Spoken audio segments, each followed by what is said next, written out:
Electrocast. Hold on to your butts. We are changing the course of history as we see it. That is what Wesley demands. Now this affects Iris. Iris, where are you? What you feel only matters to you. I do not entertain hypotheticals. The world as it is vexing enough. Iris, I have a tip for you. Don't take drugs! Or whatever movies with Wesley and Iris. What up, and welcome to our 2022 94th Oscars special edition episode of Or Whatever Movies. I'm your co-host, Iris, and I'm here with my older brother, Wesley. Hey, the Oscars specials, the telecasts are usually pretty boring. Like, what is there to discuss? Why are we doing this recap? Well, actually, there's one thing to discuss. We can discuss how I totally rocked you in our Oscar play-along ballot. By 3 points. And I told the sneak that it wasn't, like, I didn't give it a crazy amount of thought. I gave my guesses for what I thought would win as opposed to what I wanted to win, because that's how you win Oscar polls. So I worked on a show a few years ago about a family from Detroit, and we asked the guy in interview about a party he went to. And I was like, whatever you want to say about the party. And he thought for a while, and he was like, that party was slapping. Slapping? Yeah, and I hadn't heard that before, and I didn't know if that was good or bad. So, I don't know. The Oscars, for whatever it was worth, this year were slapping. Wait, first of all, you didn't get a final definition of slapping, good or bad? I think it's good. But Okay. the guy, one of the producers of the Oscars, he tweeted last night, well, I told you guys it wasn't going to be boring, at least, something like that. Ooh. Should we just get it out of the way? So it is very clear that we can't really get into the politics of this too much. My PR team is telling me to avoid that kind of stuff. And Esquire just printed an article that said that Will Smith gave ammunition to racists in the exchange with Chris Rock. So I definitely don't want to go there. But they were trying to get Oscars back on track to be normal. And I'm afraid this moment will live on in Oscar history, even more so than there was a naked guy, like the streaker at the Oscars. That was 40 years ago. There was, of course, the Moonlight La La Land debacle. And I think this is going to rank up there for whatever that's worth. Spent a lot of time not examining the politics of it necessarily. I think you and I personally could go there, just not gonna. But I wanted to find out if it was a gimmick, because if it was a gimmick, that would have been sad. And yet at the same time, it kind of bummed me out, generally speaking, that it kind of set a tone for the rest of the evening, just in terms of Oscars being presented as enjoyment. Interesting. Like a dark cloud kind of over the whole overall feeling, celebratory feeling of what's supposed to be the most glamorous and celebratory night in the industry. Yeah. I mean, obviously Will Smith is good guy, likable Will Smith. That's his whole brand. And he was the guy who refused to swear on his records. So, Denzel Washington's advice seemed to be sage. Wait, to remind our audience, what was Denzel Washington's advice? Denzel Washington post-slap was to Will Smith, at your highest moment, that's when the devil will come for you. Be careful. And he didn't know that was going to be his highest moment. I guess he was a front runner. It's not personally who I voted for. I thought that maybe Andrew Garfield would be able to pull it out, but that's why I lose Oscar polls. You voted for Andrew Garfield because that's who you wanted to win, or because that's who you thought would win? So I'm trying to get an idea of your logic behind your Oscar ballot. It was a little bit of hopeful thinking and just going through. No one else seemed to stand out. It felt like Benedict Cumberbatch and Will Smith were in a dead heat. And I was like, why not give it to Andrew Garfield? That could be interesting. That could be fresh. I definitely voted for Will Smith because I was voting to win. I don't think that he gave the leading role in the leading actor role category necessarily, although it was very strong as Richard Williams in King Richard. But I speculated because of not only his 2 nominations for Pursuit of Happiness and Ali, but also the debatable snub for that football movie. Concussion, it was this was Will Smith's year, right? It wasn't necessarily for King Richard, I think, that he was awarded. It was for Will Smith's lifetime, his career. Yep. Sam Jackson got his lifetime Oscar also at the Governor's Ball. Lifetime achievement kind of a thing. Well, that's cool. Sam Jackson playing the straight man between Uma Thurman and John Travolta. That was funny. Yeah, they just kept on dancing. John Travolta. They were having a grand old time. Yeah, no stranger to weird moments up on stage. Just kept that, and I was like, you can stop dancing now. Yeah, what did he call Idina Menzel? Adele Dazim. Not an Oscars moment, but still an awards moment, just where this is why they have delays. And even then, you want something to talk about, there you go. I remember the John Travolta name generators. Yep. Just like the Star Wars name generators, where you put in a name and then it John Travoltaizes it. Yep. Hilarious. I have my name. I don't remember what it was now. Oh, right. Yeah. I had my Star Wars name too, but I forget. Overall, a big night for representation. A big night for women, especially with the Best Director win for Jane Campion. A big night for CODA and their underrepresented, their cast. I don't know how to classify their cast. I think it's disabilities. Drawing attention to the disability, that one in particular, being hearing impairment. Yeah, I think a big night for representation overall, and yet kind of overshadowed in terms of headlines by the Chris Rock, Will Smith debacle. Yep. And so I was making notes throughout about the Oscars. I was excited because the Oscars are staple. It's a staple. It's a spectacle, and I didn't want it to be in a frickin' train station last year. And I didn't want it to be all tiny and weird and intimate and with a DJ instead of an orchestra. I do think the house band this year didn't really sell it. And so I think they transferred last minute. They were like, we're going to try a thing and we're going to keep it hip and fresh, but also, no, it's not working. Let's go to the guys under the stage. It seemed like they were rolling with it as they went. It seemed like they were going to do the Bruno song, and then they didn't, because they announced it after the next break, and then they didn't do the Bruno song, and then when they did it, I was like, I wish they hadn't done the Bruno song. Oh no, why? I thought that yellow dress was hot. It was just awkward. They were reaching for young audiences. It was kind of a remix. There was the rap in there. They changed it to "We're here to celebrate Oscar." And I don't know, man. I felt like obviously the Bruno song wasn't represented in the nomination for best song. That was Dos Oruguitas, which didn't win to my surprise, because I thought the strength of Bruno alone would carry over to that song and would make Encanto at the very least, the best animated feature. And I thought for sure it would win best song. Yeah, a big upset and surprise with Somehow You Do. From 4 Good Days. That was a Reba McEntire song, right? Yep, don't know. She sang it, great. I voted for Dos Oruguitas, not only because I thought it would win, but because I thought it deserved to win. That was one of those delightful ballot moments where the two come together. What I think, me trying to get the most points, but also me wanting to validate or see recognized a song that I loved. I agree the Bruno performance was a little bit pressed. It was a little bit overly dramatic. Like they were trying a little too hard. Yes. I think it could have been just lovely if they had a very simple ensemble, but it was very complex choreography and camera blocking and a lot of different people changing up the song, a song that I know by heart. Kind of an odd performance. And that live sort of impromptu nature of it was in such stark contrast, because it happened at the Dolby, was in such stark contrast to Beyonce's Compton tennis ball green performance happening in the daylight, probably recorded 3 days earlier and edited, I don't know. I wanted it to come back to the Dolby where it has been traditionally. I wanted the orchestra underneath, and I wanted hosts, because you needed Jimmy Kimmel to step up there and be like, can't we both win Oscars for Moonlight and La La Land? And you needed somebody to step in to relieve the tension when the thing happened that happened. Smack heard around the world. Here's what I would like to do. I would like to go over my notes, all of which, almost without exception, are weird moments, to see how you felt about them. Okay, yeah. Beyonce, obviously not live.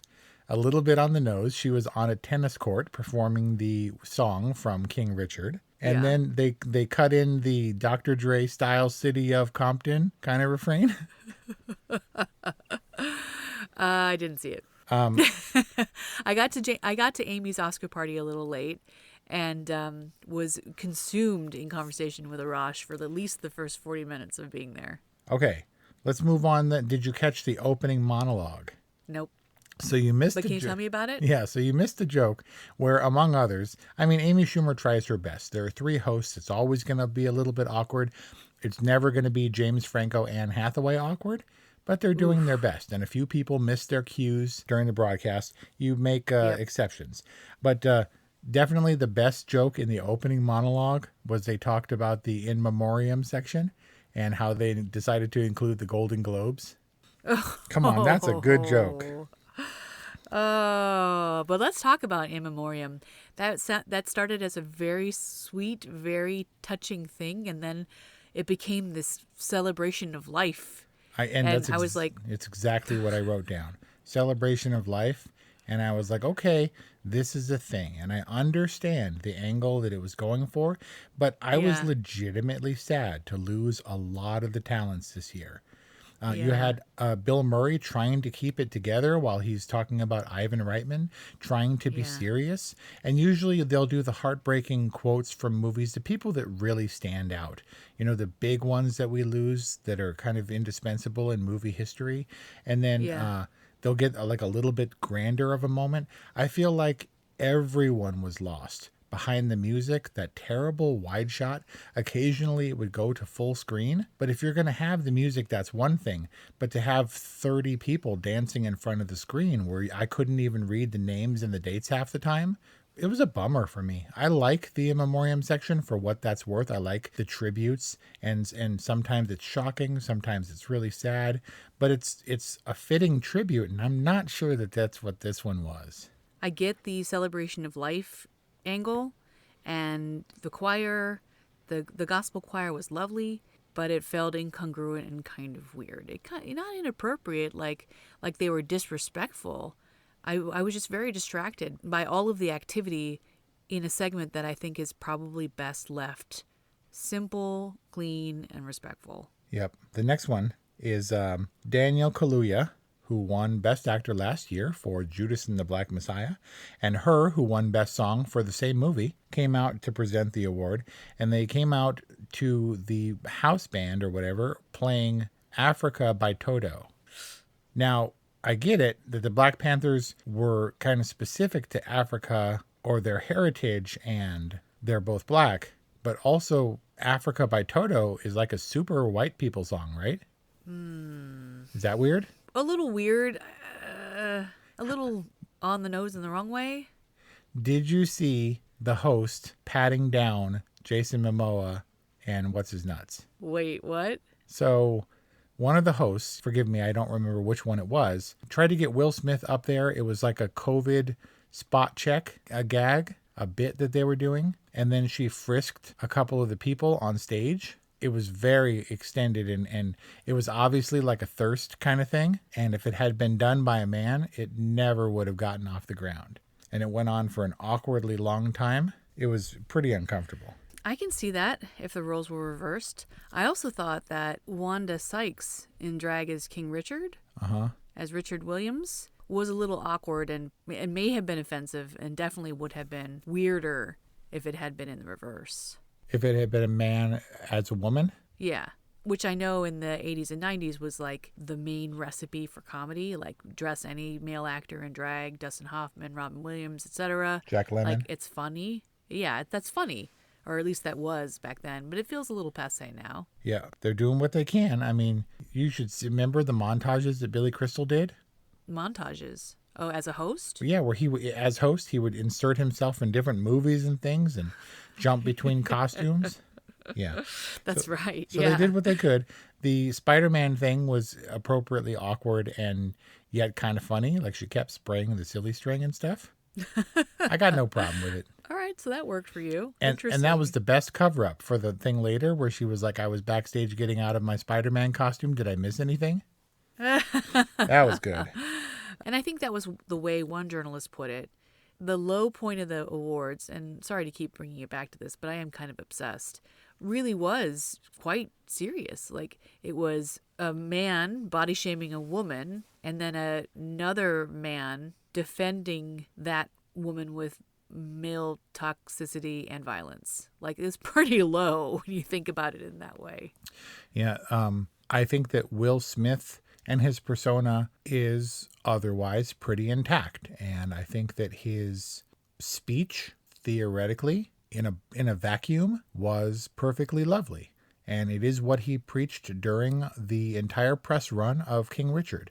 It was about holding up his community, the two young actresses who worked tirelessly to represent a man that many people felt was difficult to, glorify or represent for Venus and Serena. And it always seemed like he had embraced the role that Denzel Washington has taken to embracing lately of it's time to allow for the passing of torches to younger stars, to co-stars, collaborators, that sort of thing, where he was to the young girls who played Venus and Serena, Mr. Will, like an elder statesman authority type figure. I mean, the dude is in his, early to mid 50s, and that speech would have been perfectly lovely if he didn't have a cloud over him. Mm-hmm. Yeah. Life is hard, but finding a really great podcast makes the days go by so much easier. Hi, my name is Blue Telusma. I'm a writer, an emotional intelligence coach, and the host of Humanize with Blue Telusma, a podcast where we believe that when you humanize everyone in the room, a great conversation is almost guaranteed. Join us every week here on Electricast as me and my guest co-hosts unpack big topics and interview even bigger personalities with a sense of humor and a dash of mischief. If you're looking for a new best friend in your head, we've got you covered. Electricast. Yeah, it was a very awkward moment, a missed opportunity to apologize directly to Chris Rock. Yeah, don't think he was feeling it, and he was definitely dancing with his Oscar at the after party. Oh, I saw that. I saw him getting jiggy with it. It was so surreal. So, that, like I said, it might not have been as big a deal, but maybe for where I am in my life right now, it threw me for more of a loop than I wanted to. I felt it was kind of a bummer. It's not to say that it's not important. It's not my fight to work out.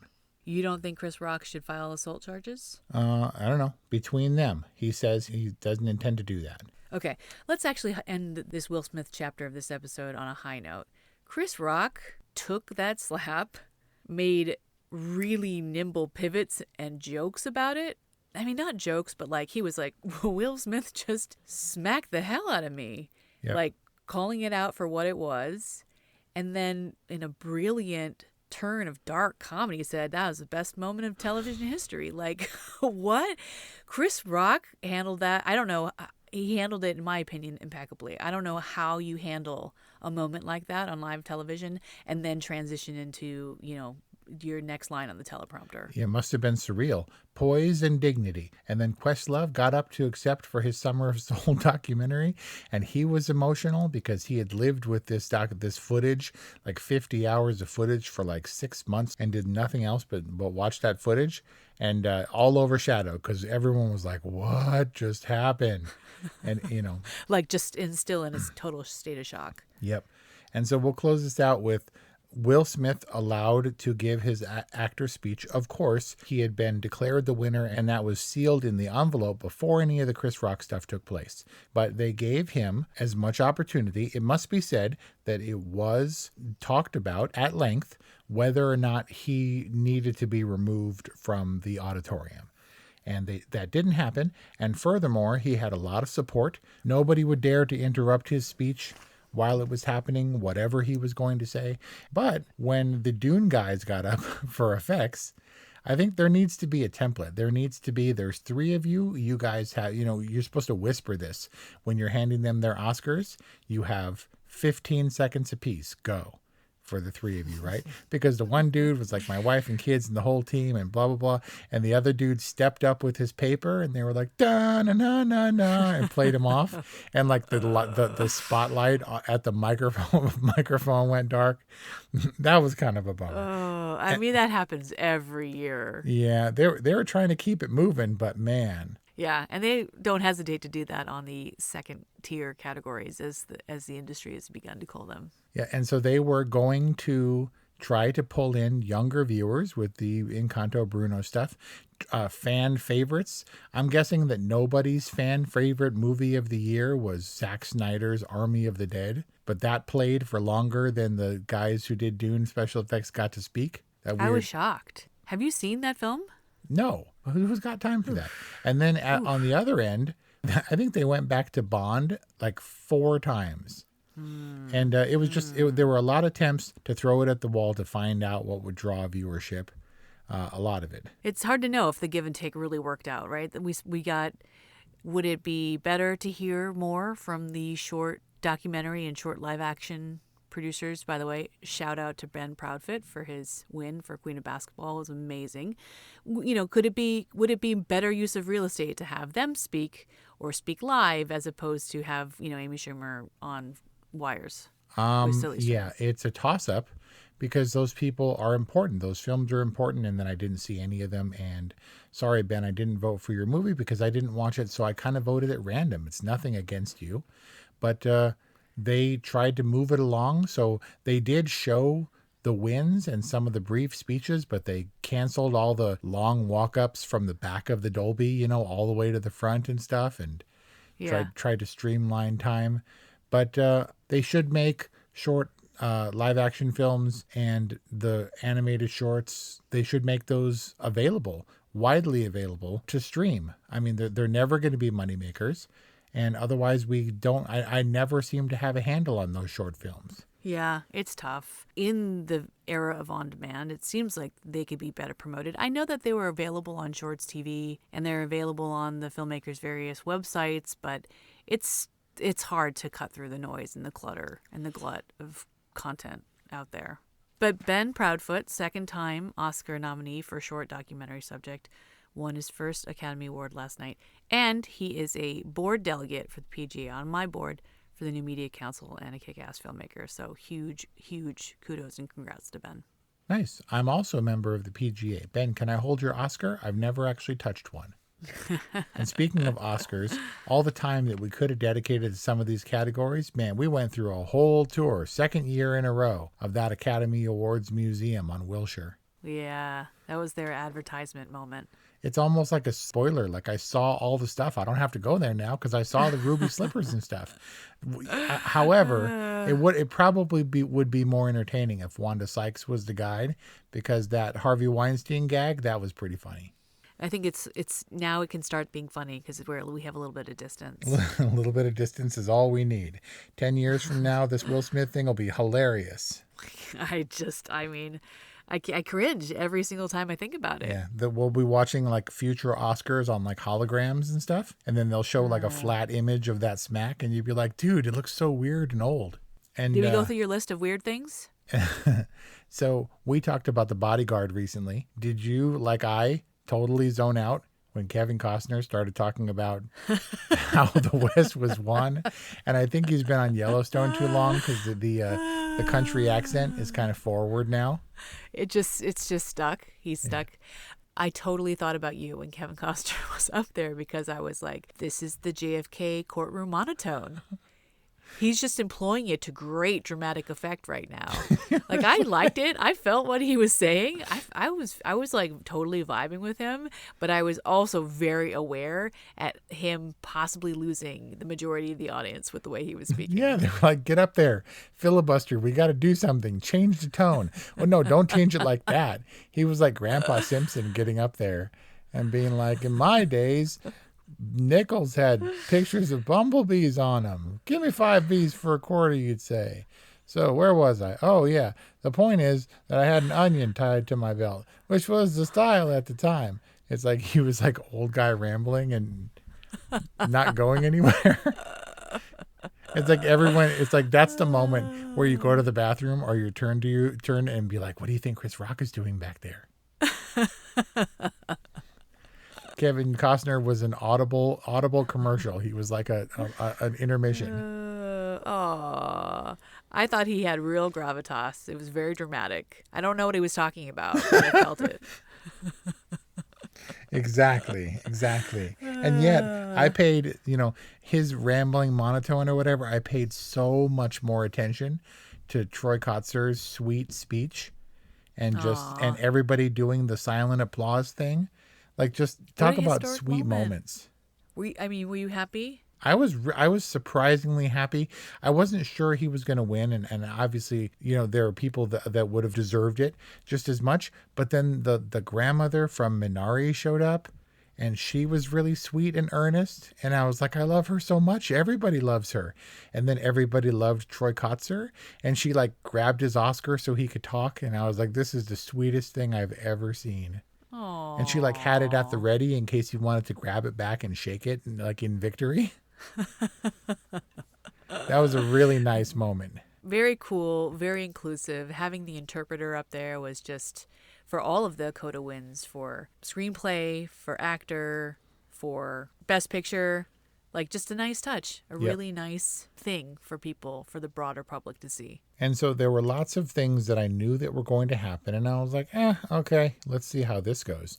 Do you remember when Cynthia Erivo was up for Harriet and then sang the theme song, or the original song for Harriet? And I was blown away, like, whoa. Like, up so until now, talented. I thought Billie Eilish was some like kid with green hair. Eilish. Whatever. And then she got up there and sang the Bond song, and she definitely has her like breathy thing that she does where it's like the Kevin Costner of singing, where it's just kind of, it's all just kind of there. And She then, never presses. and she surprised me.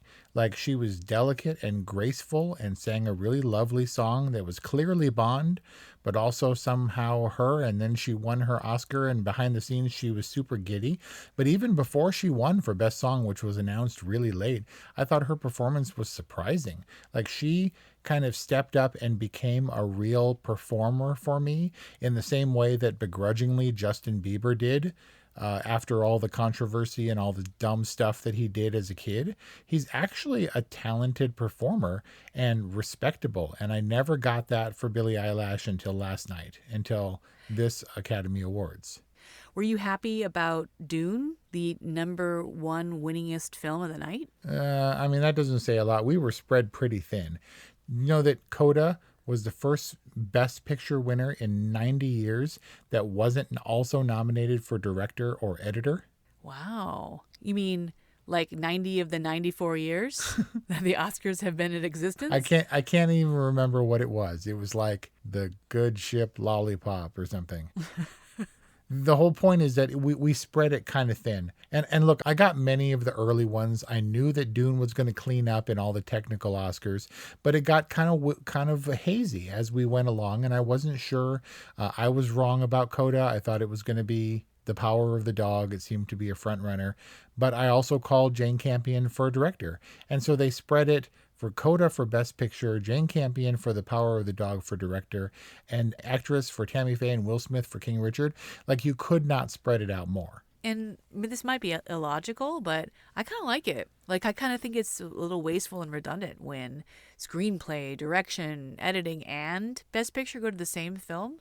Like, I get it. It all equates to the same thing. It's all Oscar winner, blah, blah, blah. It's like the Golden Globes. Did you know that Sweeney Todd, the demon barber of Fleet Street, is a Best Picture winner for that year? Musical or comedy, Golden Globes. Doesn't count. It counts in marketing and P&A. And that's exactly what I'm saying. Spread it a little bit thin. I think it devalues overall the awards. That said, I love The Silence of the Lambs, which is the last one that did a definitive sweep. Actor, actress, screenplay, director, Best Picture. And does it hold up that well? Is Silence of the Lambs an enduring movie classic for all time? I like it a lot and know it almost by heart, but I don't know if it's a sweeper. I don't know. Yeah, I guess I could see it. You're right. It was very spread around. Now that I look at the ballot, drive my car for international, That but was a given. they got their Oscar. They're represented. The only film that I was shocked and also saddened to not see was Nightmare Alley. Yep. Total snub. Sorry. Called it. You really did. I was like all in denial. You were like, it's not going to do. But by the way, you said that. You called it before even having seen the film. That's not fair. It doesn't. Guillermo del Toro had his moment in the sun with The Shape of Water, and this didn't seem like anything that was high profile. I didn't hear the buzz coming down. I definitely liked that movie for what it was. It's my favorite Guillermo del Toro movie. I wasn't sure. It was a little bit too in between. But a lot of these movies were too in between. That's why it was a tough race to call. But whatever. I wanted a fun, back to basics Oscar with a host and the monologue and the funny. And if you want to change it up and adapt it for younger audiences, you do that thing. It's just learn from your mistakes. I'm not sure that it overall escaped. Its trajectory was enough to escape the awkwardness and kind of stale feeling. And then, there was the bummer. You can't shake it. After something like that, you can't shake it. Yep. And also, I'm in a delicate place in my life. All I wanted it to be was light and fun and a celebration of movies. That was not a celebration of movies. Oh man, when you want a little something light and fun in your life, your otherwise stressful life, I think that maybe it's all kind of a carryover of this icky feeling that I went to bed with last night, where I was kind of like, like train wreck, kind of obsessed, like what? Yeah. But also like all this weird righteous indignation rising up in me, like this is assault, something needs to be done.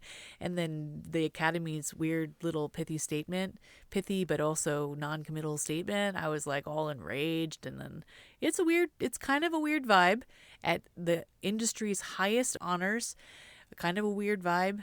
Kind of, the only thing that people talk about, this is like the preamble of every meeting I've had this morning, is like, whoa, some Oscars, huh? It's nuclear fallout. It's we're still kind of cranky. The effects of COVID are still lingering, and we're trying to pull ourselves up, but it's tough to do. Still better than the Golden Globes. Still better than the Golden Globes. So an eventful night, to say the least, and an award ceremony with the Oscars and the Academy kind of spreading the love around this year's films. We were happy to see CODA walk away with some big accolades for a much deserved, even if it was a slightly romantic comedy vibe-ish movie.